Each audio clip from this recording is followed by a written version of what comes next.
Usual pattern for August, Jeremy, thank you. August is National Make-A-Will Month. It's a reminder to think about what you might leave behind and your final wishes. Edie Smith is Vice President for Development and Marketing at Topeka's Capper Foundation. She is with us today. And this is something I think, Edie, a lot of people have a question about. They say, well, I'd like to leave some money for charity, but gosh, where do you even start in doing that? First of all, is it possible? Well, absolutely, it's possible. That's why you're here. That's why I'm here. So how do you start? Do you just say, well, gosh, I want to give some to charity and make a number, or how do you go about starting? Well, I think the first thing people do is they identify the causes that are important to them. So whether it's Capper Foundation or some other local organizations or national organizations, you just really have to kind of first of all determine, okay, where's my heart? Where do I want to support? When I quit my time here on the earth, where do I want to continue that money going to? And is that important to me? Does my family need it all, or can I leave part of it to a cause? When you make that decision, do you have to contact the organization first? Like, would people, in your case, contact Capper Foundation first, or would they talk to their attorney first and say, just surprise them later on? What's the best approach? Well, you see both happen. We'd love to be able to be a part of that process if we can be. They're going to need our tax EIN number just so that they can provide that to their wealth advisor or tax attorney or trust officer, whoever they're working with in the development of their will and their estate planning. So that's important for them to have that information. So typically they will contact us to get that. And it's wonderful for us to be able to know that and kind of have that in the back of our mind that someday we're going to have that funding to be able to continue and sustain our organization. But a lot of people do keep it private, and I totally get that. Is there a way then, if they do talk to the organization beforehand, could they perhaps be even more specific in their direction? Is that one benefit to contacting the organization when you're thinking about this? It is. It's one thing they can do is ask, well, where are the needs? If I leave this estate to you, or a portion of my estate, where can it be beneficial to you?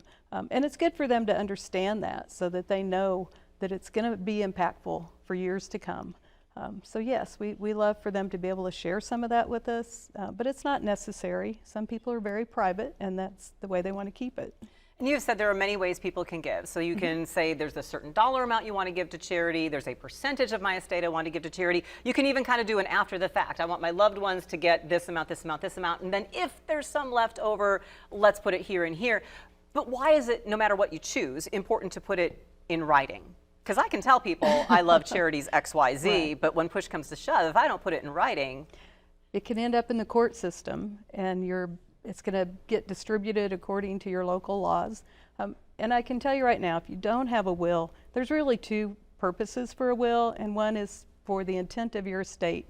You are directing that, so you're able to share how you want everything divided. But secondly, to protect your family, because if it goes into the court system, it could be there for years and get very expensive if they have to start bringing attorneys in to represent the family on the division of things. How soon should we start thinking about this? Now.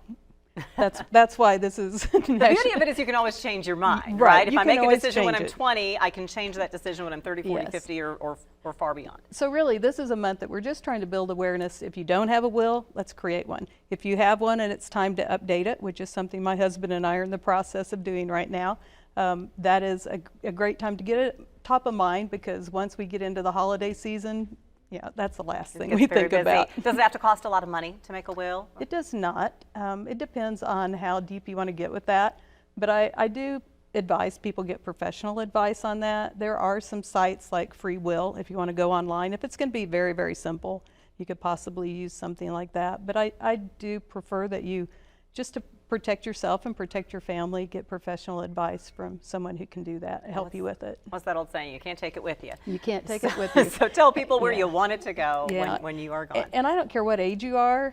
You could be 18 right now, and it's something to think about, because we don't know.